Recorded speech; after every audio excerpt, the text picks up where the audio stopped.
العلم هو النور الهادي والمفتاح لكل الخير من يرد الله به خيرا. بسم اللہ الرحمن الرحیم. اللہم صلی وسلم وبارک علی حبیبک سیدنا محمد وآلہ وصحبہ اجمعین. اما بعد. قال ابو عیسیٰ ھذا حدیث حسن صحیح.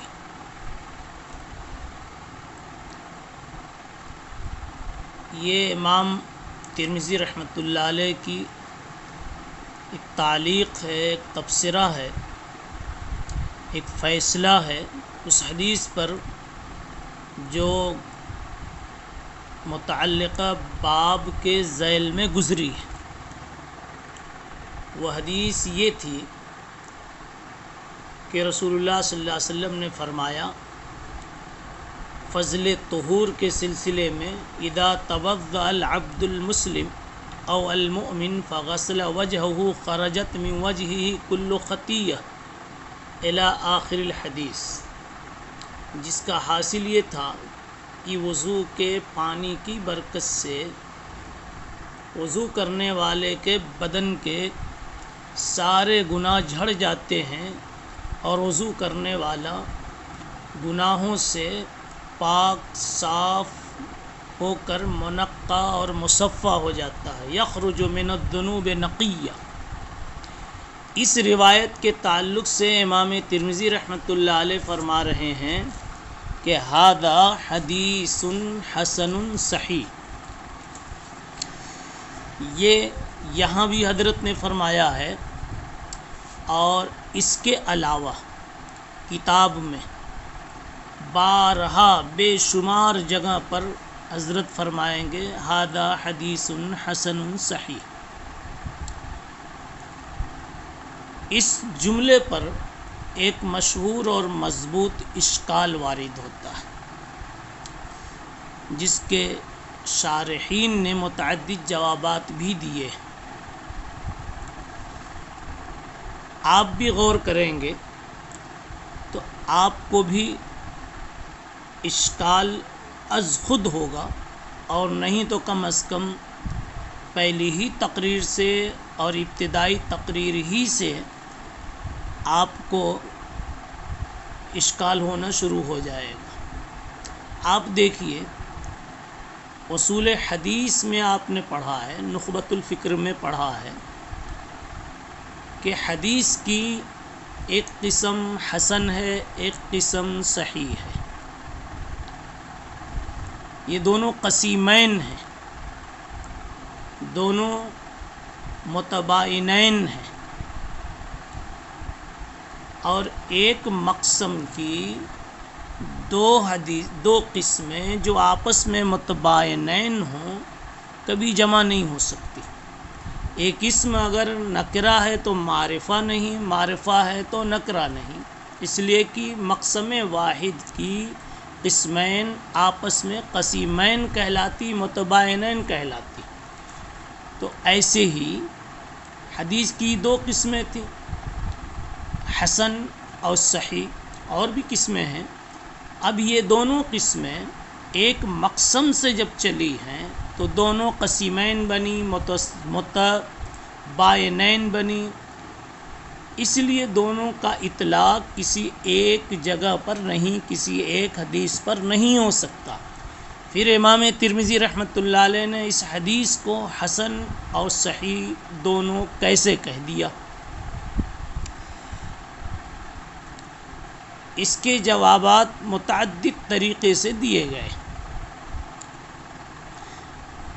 تھوڑی سی اور وضاحت اعتراض کی سمجھ لیجیے یا اشکال کی، کہ حسن اور صحیح دونوں ایک حدیث میں جمع نہیں ہو سکتے، اس لیے کہ حسن کے راوی کا حافظہ کسی قدر کمزور ہوتا ہے، وہ خفیف الضبط ہوتا ہے، اور صحیح حدیث کے راوی کا حافظہ مضبوط ہوتا ہے، اس کا راوی قوی الضبط ہوتا ہے۔ ظاہر سی بات ہے، ضبط ہے تو خفیف الضبط نہیں، اس لیے ایک ہی حدیث پر دونوں کا اطلاق نہیں کیا جا سکتا۔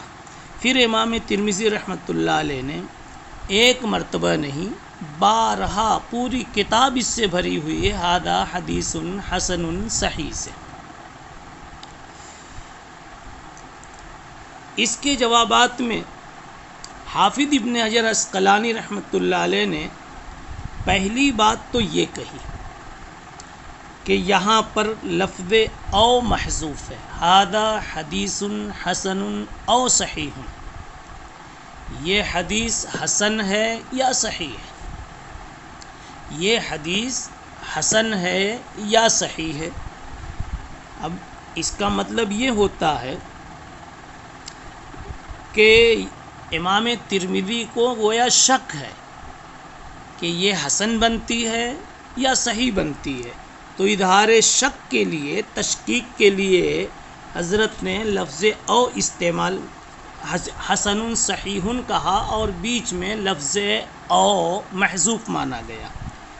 لیکن آپ خود سمجھ رہے ہوں گے کہ یہ جواب اس لیے مضبوط نہیں ہے کہ امام ترمذی نے سینکڑوں جگہ پر یہ لفظ استعمال کیا ہے، اور ان کی محدثانہ شان سے یہ بات بہت ہی مستبعد ہے کہ اتنی ساری جگہوں پر ان کو شک ہو کہ یہ حدیث حسن بنتی ہے یا صحیح بنتی ہے، ان کو اس کا پتہ نہیں ہے، اس لیے یہ جواب مناسب نہیں لگتا ہے۔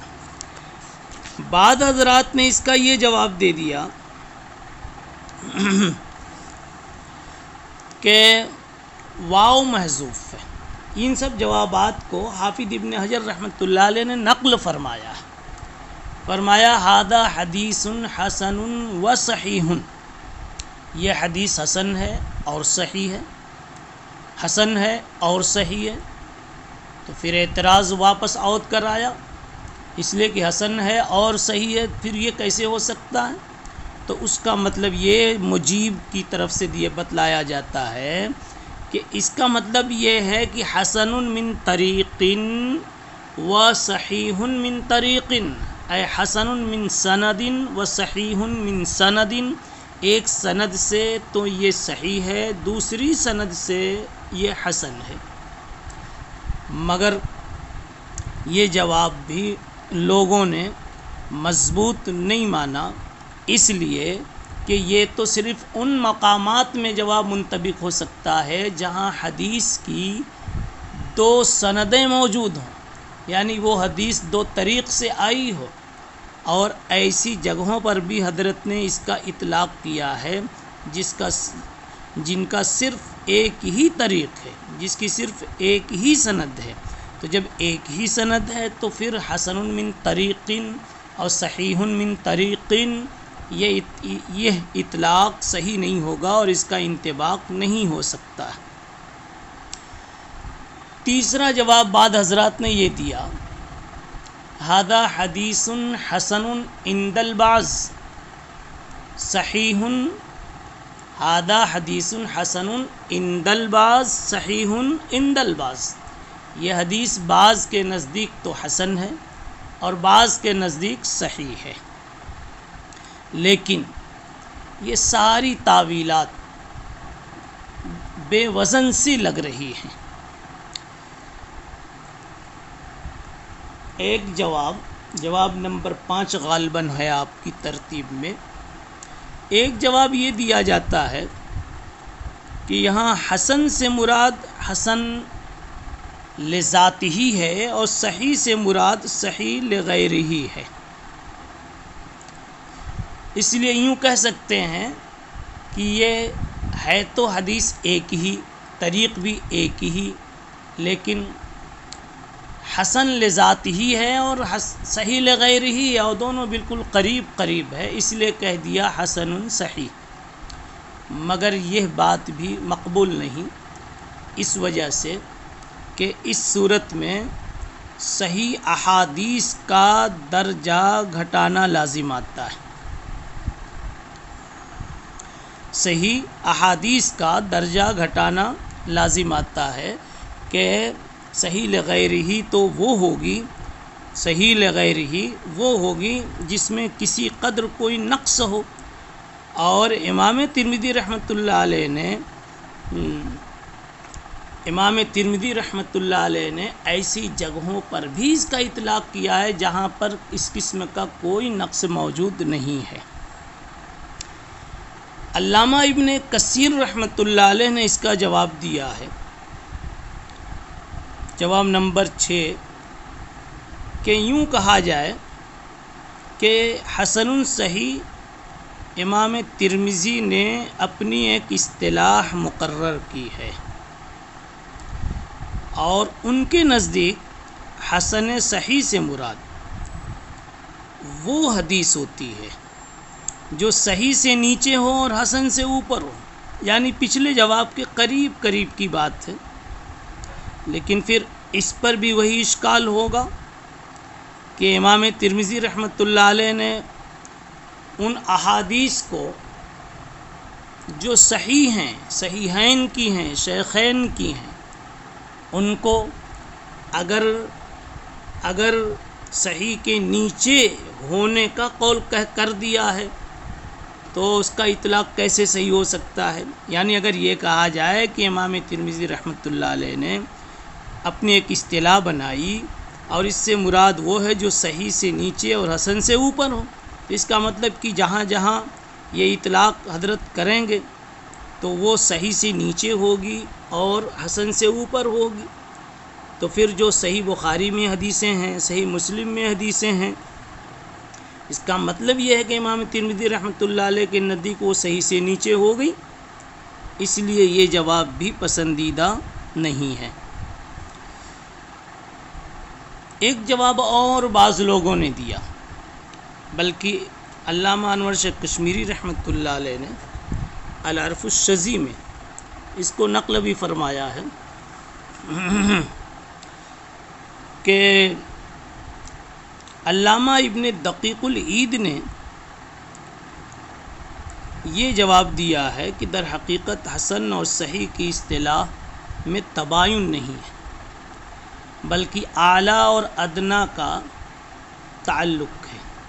صحیح اعلیٰ درجہ ہے، حسن ادنیٰ درجہ ہے، اور ہر اعلیٰ درجہ ادنیٰ درجے کو متضمن ہوتا ہے، ہر اعلیٰ ادنیٰ کو شامل ہوتا ہے. ایسے کہنے کو تو بات بڑی خوبصورت دکھ رہی ہے، لیکن یہ بات بھی مقبول نہیں، اس لیے کہ ادنیٰ اور اعلیٰ یہ دونوں آپس میں متضاد ہیں. جو ادنیٰ ہے وہ اعلیٰ نہیں، جو اعلیٰ ہے وہ ادنیٰ نہیں. کم عدد زیادہ عدد نہیں، زیادہ عدد کم عدد نہیں. مثلا جو 10 ہے وہ 9 نہیں، جو 9 ہے وہ 10 نہیں. اگرچہ کہ 10 میں 9 چھپا ہوا، 10 روپے آپ کے پاس ہیں تو 9 بھی ہیں، مگر اس 9 ہونے سے یہ نہیں کہا جائے گا کہ دونوں میں تباین نہیں ہے. تباین ہے، جو 9 ہے وہ 10 نہیں، جو 10 ہے وہ 9 نہیں. تو ایسے ہی جو حسن ہے وہ صحیح نہیں، اور جو صحیح ہے وہ حسن نہیں. اس لیے یہ بات بھی دل کو لگتی نہیں ہے. ایک جواب یہ دیا گیا ہے کہ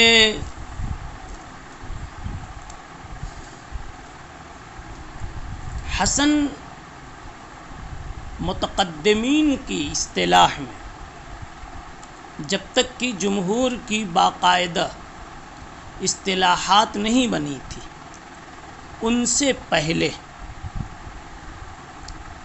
متقدمین کی اصطلاح میں صحیح حدیث کو صحیح بھی کہا جاتا تھا اور حسن بھی کہا جاتا تھا.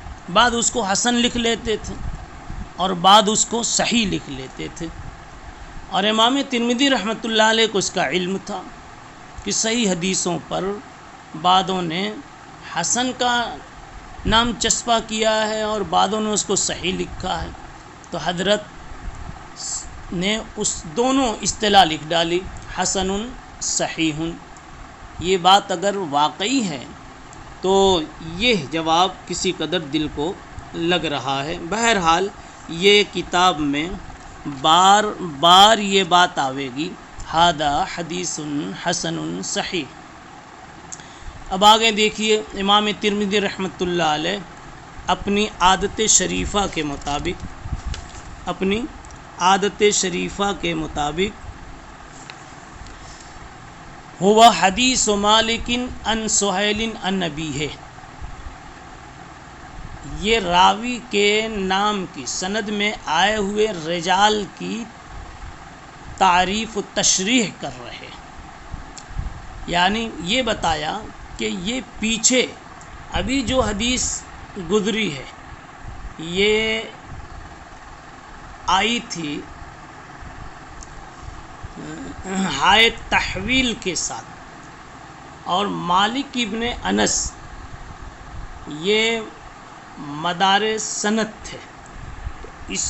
اس کو کہہ رہے ہیں کہ یہ مالک کی حدیث یہ سہیل سے آئی ہے اور وہ لے رہے ہیں اپنے والد سے اور وہ ابو ہریرہ سے، اور یہ ہوئی بات۔ سند میں ابو صالح کا نام آیا تھا، ذکر آیا تھا۔ ابو صالح کون ہے؟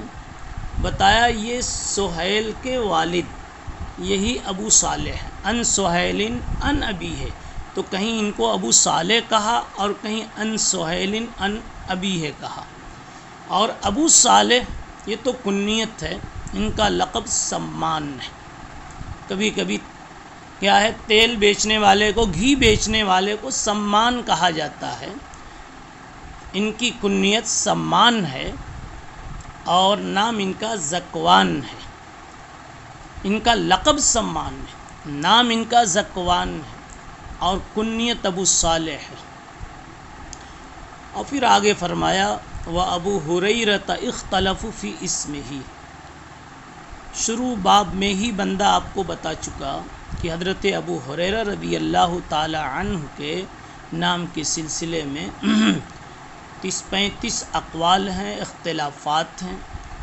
یہاں امام ترمذی رحمۃ اللہ علیہ نے فرمایا کہ لوگوں نے ان کا نام عبد شمس بتایا، کسی نے عبداللہ ابن عمرو کہا۔ وَهَكَذَا قَالَ محمد بن اسماعیل، کہتے ہیں کہ عبداللہ ابن عمرو کا جو قول ہے یہی امام بخاری رحمۃ اللہ علیہ کے نزدیک راجح ہے۔ وَهَكَذَا قَالَ محمد بن اسماعیل وَهَذَا أَصَحُّ، اور یہی زیادہ صحیح ہے۔ خصائص ترمذی میں آپ کو یہ بات بتلائی گئی تھی کہ امام ترمذی رحمہ اللہ راویوں کا تعارف بھی کرائیں گے، اور پھر آگے کو یہ حدیث کہاں کہاں ہے اس کا بھی تعارف کراتے ہیں، کہاں کہاں اور کس کس صحابی سے، کس کس صحابی سے اور یہ حدیث آئی ہے، حضرت اس کا بھی پتہ دیتے ہیں۔ وفی الباب عن عثمان ابن عفان، اس باب میں حضرت عثمان ابن عفان اور ثوبان اور سنابحی، عمرو ابن عبسہ، سلمان، عبداللہ ابن عمرو، ان صحابہ کرام رضی اللہ تعالی عنہم سے بھی روایتیں ہیں۔ اتنے سارے اور صحابہ کرام سے بھی فضل طہور والی روایت منقول ہے۔ والسنابحی ھذا الذی روى عن النبی صلی اللہ علیہ وسلم فی فضل الطہور، اس عبارت پر گفتگو انشاءاللہ اگلی مجلس میں ہوگی۔ سبحان اللہ و بحمدہ سبحان اللہ العظیم۔ طلبہ عزیز سے گزارش کی جاتی ہے کہ آپ توجہ سے سماعت کریں، بڑی فکروں اور محنتوں کے ساتھ خلاف عادت اور خلاف معمول موبائل لے کر بیٹھ کر آپ کا تصور جما کر یہ سبق تیار کیے جا رہے ہیں، اساتذہ کی اور سبق کی قدر کیجیے، نظام جامعہ کی قدر کیجیے، منتظمین جامعہ کی قدر کیجیے اور پابندی سے سننے کا اہتمام کیجیے۔ سبحان اللہ بحمدہ، سبحان اللہ العظیم۔ ولا تعجل بالقرآن من قبل أن يقضى إليك وحيه وقل رب زدني علما